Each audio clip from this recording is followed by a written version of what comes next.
Okay, so this is what M13 calculate does at the end of its execution.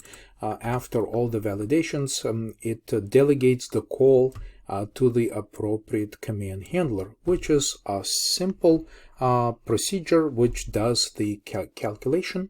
And we pop EBX, because remember, this is where we just started. Make sure that we need to bring stack back and restore all registers back to the original state. Here we return after right here after popping the EBX. Of course, I never preserve register EAX, because register EAX is a return value from this procedure.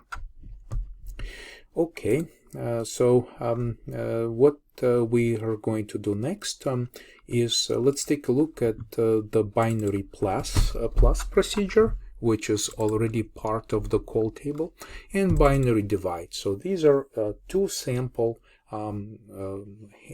arithmetic handlers which are already fully implemented.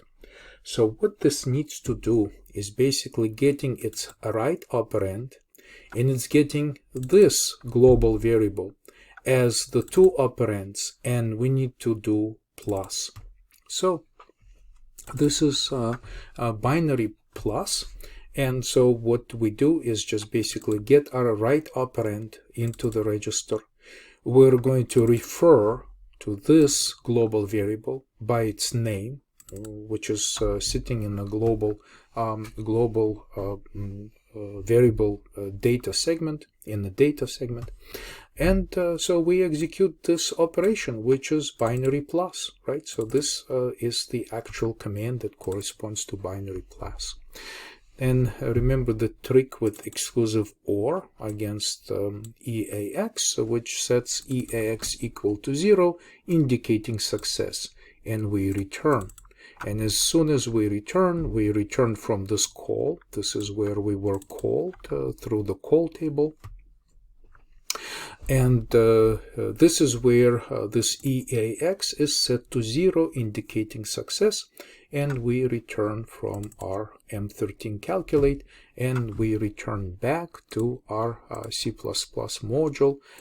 This is the error code. Of course, if it's 0, then everything is good, and we're printing the result on the screen over here. So if everything is good, for instance, if I want to say plus 10, all right, so this everything is good, and this is the whole sequence is executed here. Another example of fully implemented procedure is binary divide, which is slightly more involved. Again, the inputs is this global variable, and of course our right operand is right here, and we need to do the division. So of course this is sign division, as we discussed when we were talking about division and multiplication. So this is integer division. Then of course the result is that the outcome of the division is in register EAX. So we store this in the running total. So this is the actual running total, the left operand. So EAX is going to be stored right here.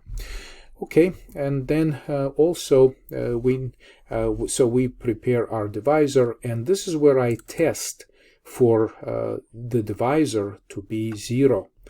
To avoid program crash, what can I do? I need to check the divisor for the 0 value. I don't want this program to throw an exception.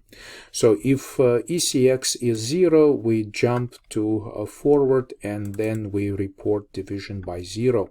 And again, I'm using print function to print these things, and stack maintenance is involved. And then this would be an example of calling our own function print error. So I'm not going to spend much time doing this. It's just an example here. So This is an overview of already implemented procedures, and once they're implemented, you need to keep them inside the call table with their offsets. Everything else not yet implemented has the to do comment, right? So you can see all of these to do. Binary minus not implemented. Multiply is not yet implemented. Okay, and then the modulo operator is not yet implemented, and assignment is also not yet implemented. So this is your assignment is actually to implement these remaining to-do procedures. Let me give you a couple of examples, perhaps. For instance, it should be very simple to make necessary adjustments here to implement binary minus. So let's begin by saying, okay, we're going to add binary minus to the set of operators that should be implemented. So we should begin here in our call table, which is of course part of our data segment. I'll try to keep it more visible. So let's do this demonstration of implementing binary minus.